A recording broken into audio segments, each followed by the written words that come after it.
It was a quiet afternoon on our ranch when the unimaginable happened. A small private plane went down in the field.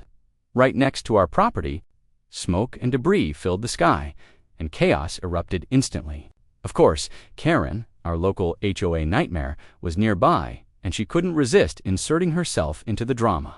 Instead of helping or calling emergency services responsibly, she immediately whipped out her phone and called the cops, claiming some sort of dangerous trespass situation and implying it was our fault. What she didn't know was that we had security cameras all over the ranch, including one that captured her every move as she strutted around, pointing fingers and acting like the hero who had discovered the crash.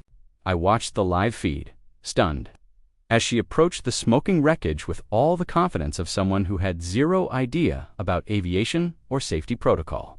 Paramedics and real authorities arrived minutes later, quickly securing the scene and treating the pilot, who fortunately survived with minor injuries. Karen, however, continued to insist she should get credit, loudly arguing that the authorities were delayed because of us and that she had everything under control. The cops politely reminded her that her interference was unnecessary and potentially dangerous, which only made her more insistent. Meanwhile, I reviewed the footage and realized that the entire neighborhood could have seen her ridiculous performance. If it went viral, which I decided it should, Karen's calls, complaints, and wild accusations were recorded perfectly, showing her pointing at the smoke, waving her arms, and yelling orders to anyone who came near. Social media lit up the next day with clips from the cameras, showing Karen in all her entitled glory, turning a serious emergency into a sideshow. Neighbors who had tolerated her antics for years couldn't stop laughing at how she tried to turn a plane crash into a personal drama episode.